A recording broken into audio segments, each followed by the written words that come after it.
As reflexões das maiores mentes da história, trazidas de forma simples e prática para transformar sua vida. Programa Filosofia para Todos, com Léo Lousada.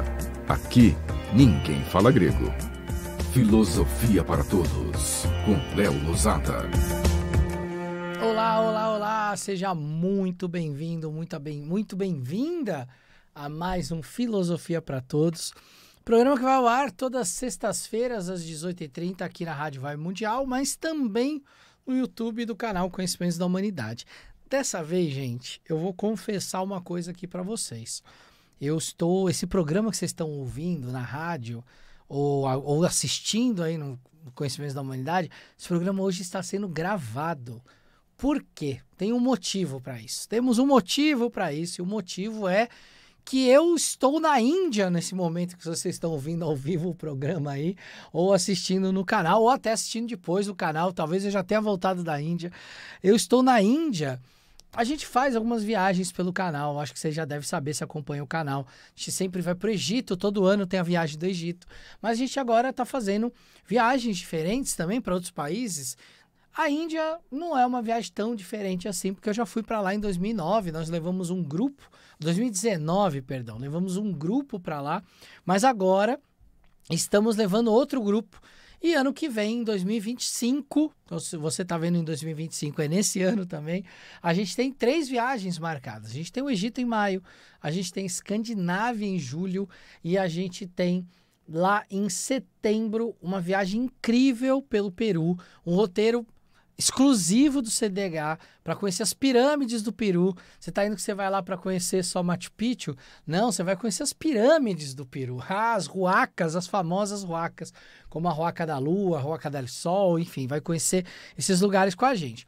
Mas eu estou indo para a Índia e você pode acompanhar nossas viagens, nossas maluquices, ou pelo nosso Instagram, que é o Universo CDH, ou acompanhar também o vlog que a gente vai fazer, olha isso, o vlog, hein? O videolog dos dias que a gente vai estar na Índia, contando um pouquinho de como é o nosso dia a dia lá na Índia. Mas o que eu quero falar hoje tem a ver com a Índia, tem a ver com essa viagem que eu estou nesse momento fazendo, ou aqui quando eu estou gravando, gente, eu vou viajar amanhã eu embarco para a Índia. E o que eu quero trazer? Eu quero trazer um pouco, gente, sobre a filosofia de vida dos indianos, porque ela é muito diferente da nossa. Eu lembro há uns anos atrás, há muito tempo atrás, eu estava... foi em 1996, 97, olha quanto tempo isso faz.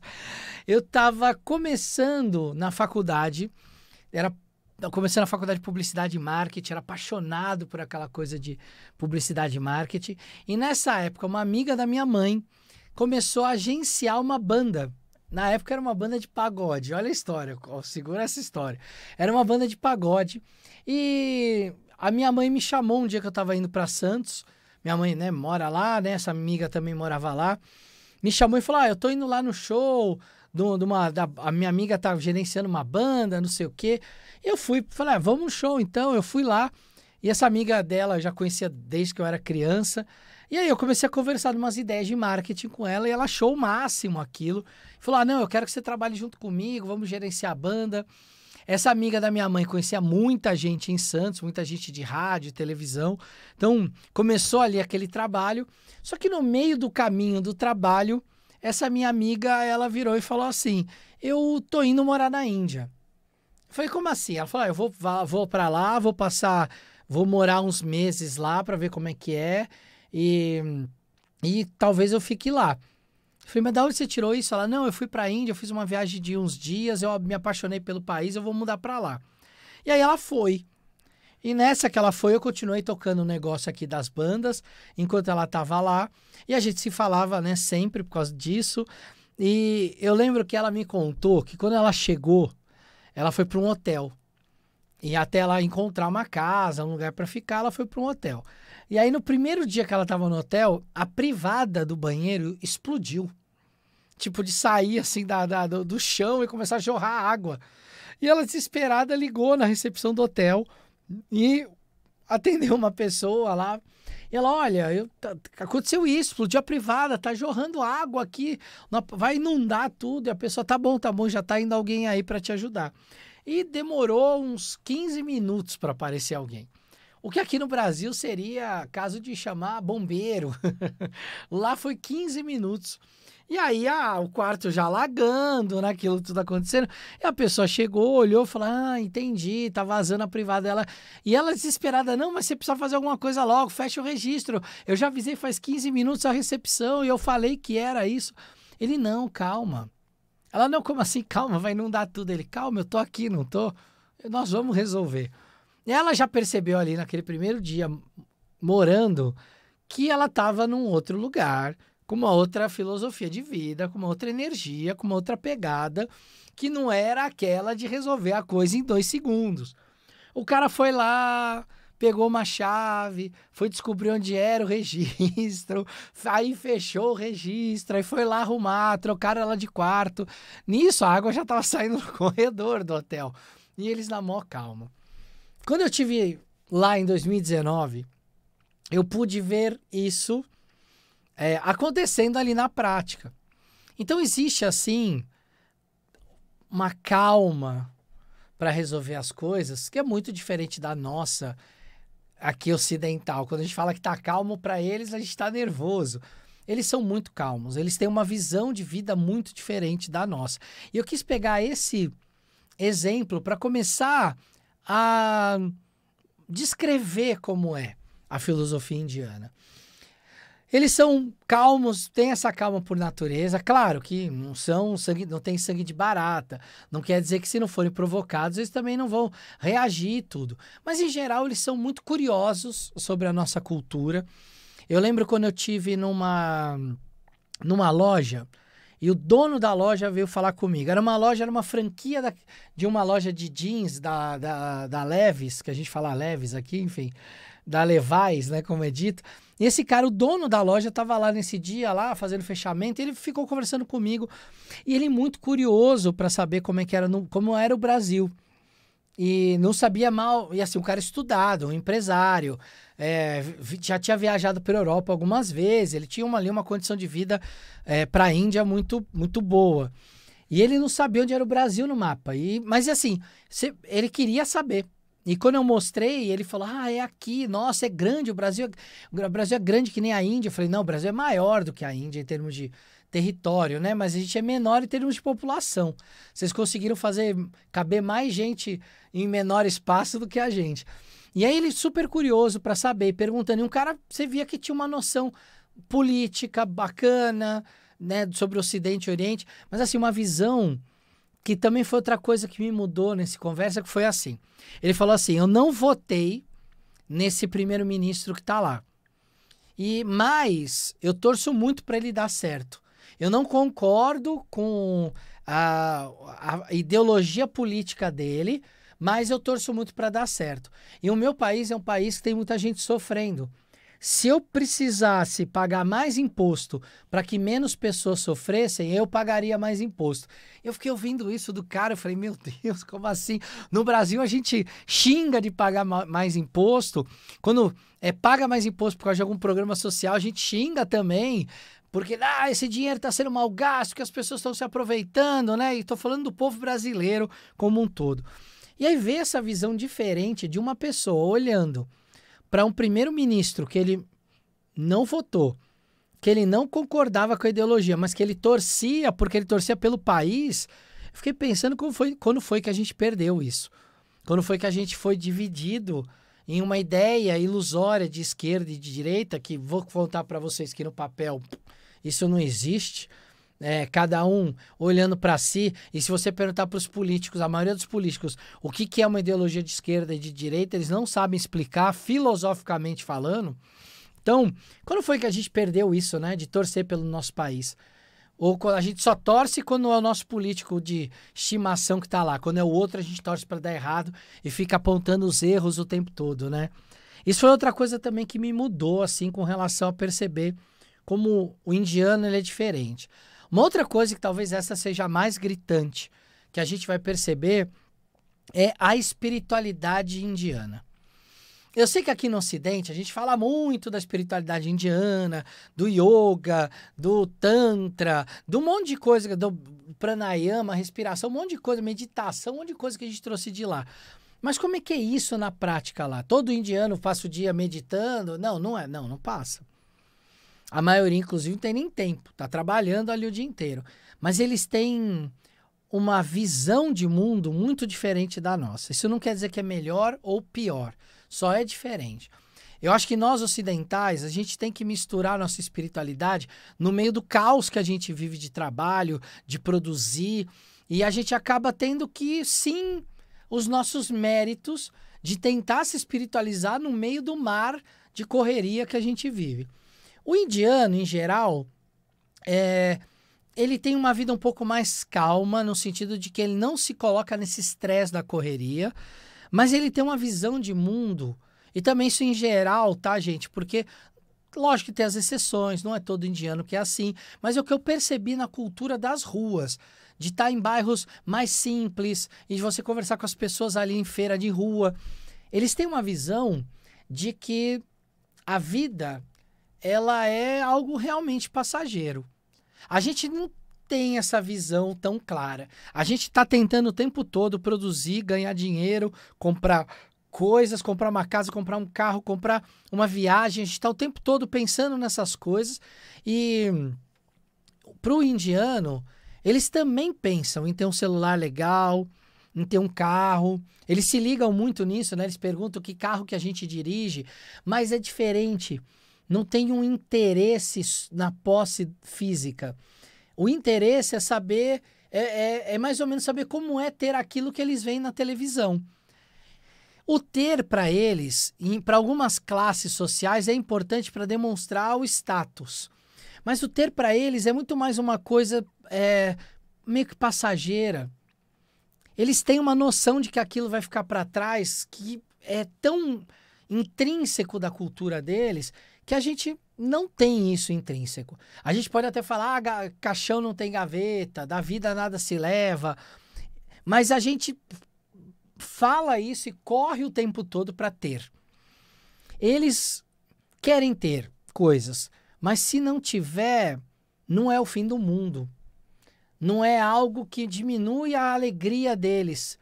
A gente tem pessoas aqui que, eu não consigo ter uma casa própria, eu vou me matar, eu vou acabar comigo, eu sou inútil, eu sou imprestável. Para eles, isso não é um problema que vai abalar a existência deles, não.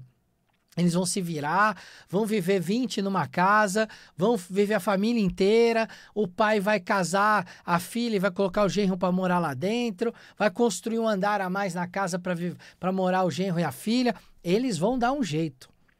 E não vão ficar com essa coisa do apego que a gente tem a essa construção. É uma vida muito diferente porque a espiritualidade está integrada na pessoa. E a ideia que eles têm de que eu estou aqui num ciclo de reencarnação, mas eu posso me libertar, se eu quiser, eu não preciso mais reencarnar.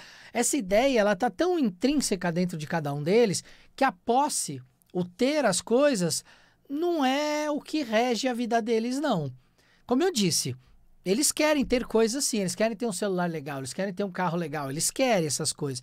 Mas isso é de uma inocência que você vê que quando eles têm um celular desse na mão, eles ficam que nem criança com um brinquedo na mão. Mas a partir do momento que eles têm, aquilo não toma posse deles. Eles não são mais o celular, o carro. Eles têm ali uma coisa quase infantil de mostrar um brinquedo novo, mas eles não se deixam se levar por isso, porque eles sabem que aquilo vai quebrar, que aquilo vai deixar de existir. Eu lembro quando a gente estava na Índia da última vez, e o Bruno deixou cair o celular do bolso, né? E aí um rapaz achou e ficou enrolando a gente para devolver. Ele era tão inocente, a gente achando que estava falando com um criminoso, que não queria devolver o celular. Mas era um rapaz, assim, tão inocente, que, gente, para vocês terem uma ideia, Ele que tava com o celular do Bruno, ele não conseguiu desbloquear o celular do Bruno. Então mas dava para tirar foto. Então ele tirava selfie dele mesmo. Quando a gente pegou o celular, tava cheio de selfie dele. Que ele nem ficou pensando que a gente podia ir na polícia, falar que ele não queria devolver o celular. Mas a gente abriu o celular, tava cheio de foto dele mesmo, que ele tirou dele mesmo. Então, assim, era uma coisa tão boba, tão inocente, que no fim não deu nem pra ficar com raiva dele. Claro, ele enrolou a gente um tempo, a gente ficou morrendo de raiva dele, a gente confessa. Mas na hora que pegou de volta, a gente viu que era um moleque, era uma infantilidade, era um moleque que devia ter uns 8 anos. Tava todo arrumadinho, porque ele tava no festival de Durga, né, que é uma deusa indiana lá que monta um leão. E aí o cara devolveu e a gente abriu o celular cheio de foto dele. Pra vocês terem uma ideia da inocência que eles têm. Eles são muito inocentes. Eles querem, às vezes, te dar um golpe, às vezes, para te vender alguma coisa, mas é tão inocente, que você dá risada. Você fala, não é possível, eu sou brasileiro, filho, você não vai me passar para trás assim, não. Então, existe uma espiritualidade que ela rege uma sociedade de uma maneira muito integrada na sociedade. Pra vocês terem uma ideia, na Índia, você tem pessoas que são consideradas sagradas, como, por exemplo, os sadhus.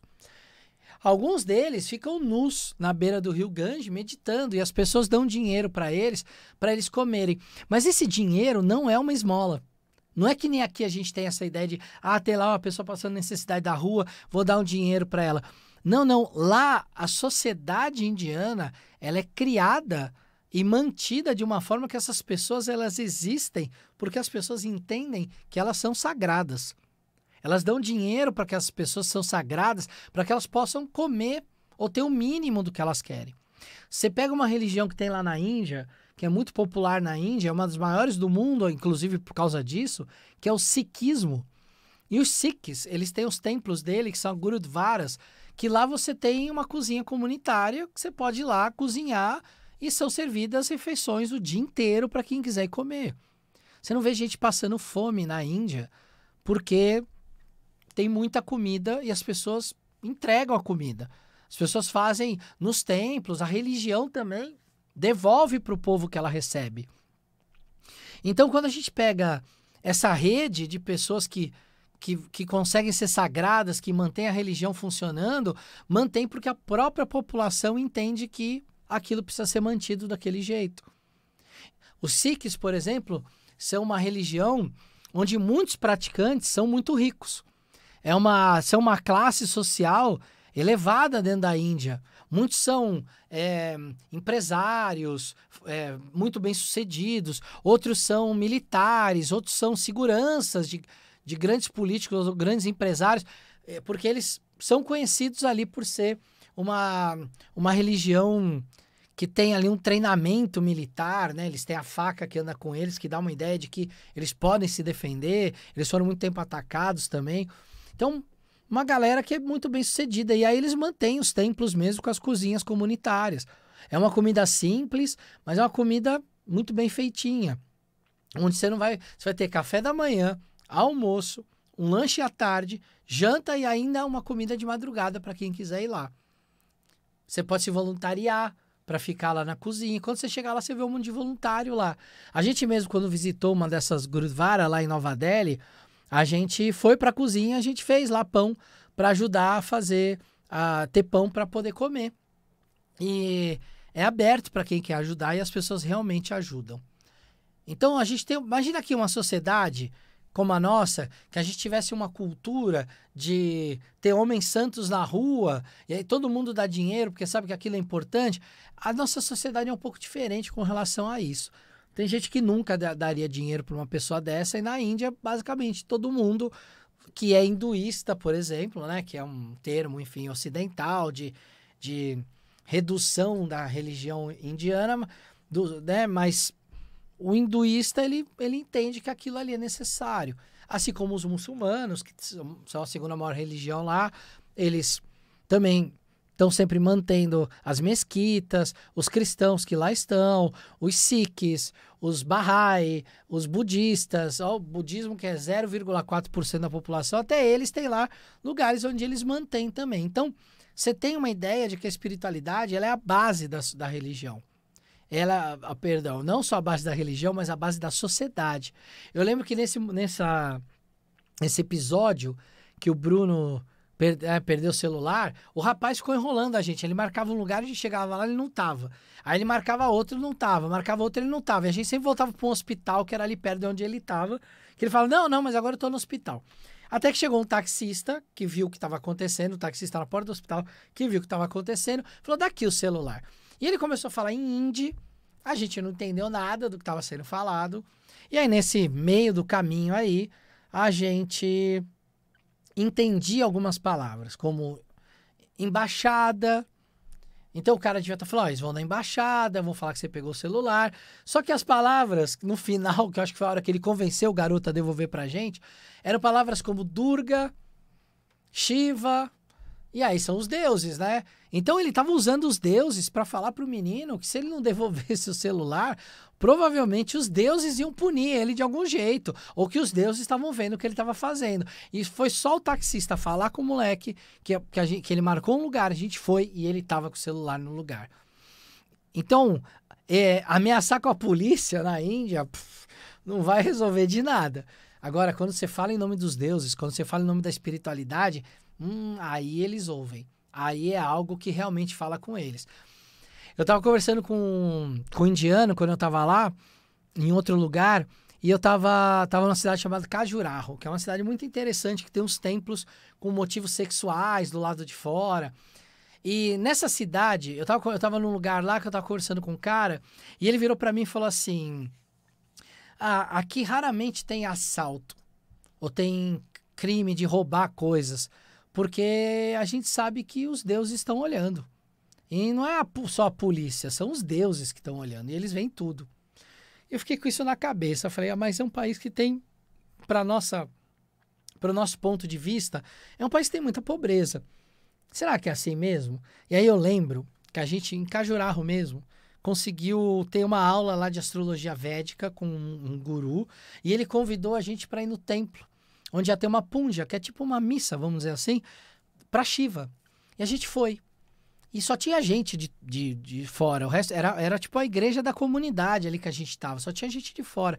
E a gente deixou os tênis, tudo tênis da Nike, da Adidas, do lado de fora. Subiu uma escadaria, chegou no templo e ficou lá, sei lá, 1 hora e pouco. E você olhava os sapatos das pessoas, tudo coisa simples, gente.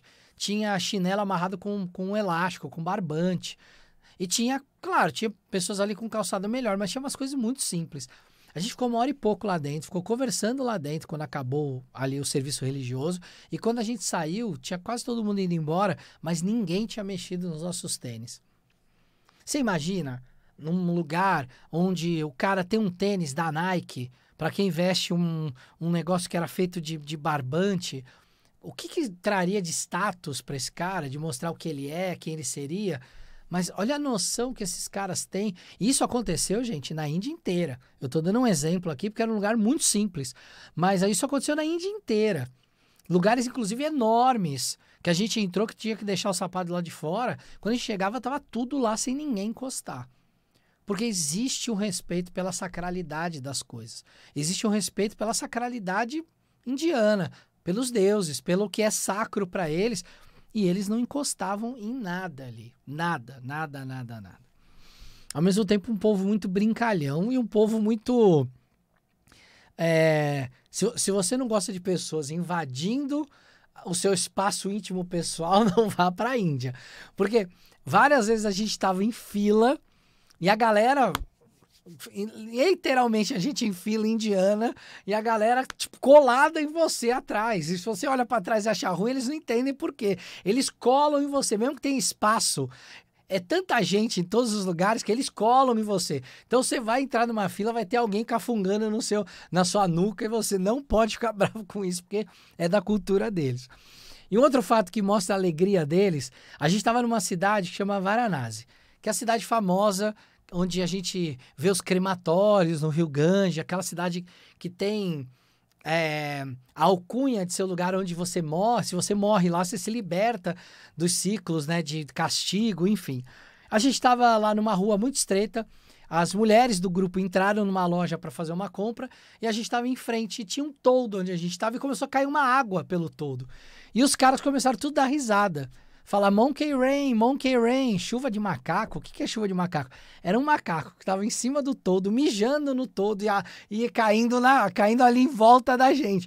E eles morrendo de rir, eles estavam chorando de rir porque a gente estava embaixo do toldo onde o macaco estava mijando.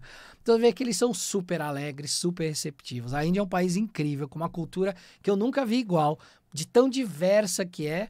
E sorte minha de estar lá agora nesse momento onde vocês estão ouvindo esse programa. Fica aí o convite para você ir para essas viagens com a gente, lá no cdhviagens.com ou no universocdh.com.br. A gente tem lá a aba de viagens, lá tem tudo que você precisa saber sobre as nossas viagens pelo mundo. Um beijo no coração e até a próxima!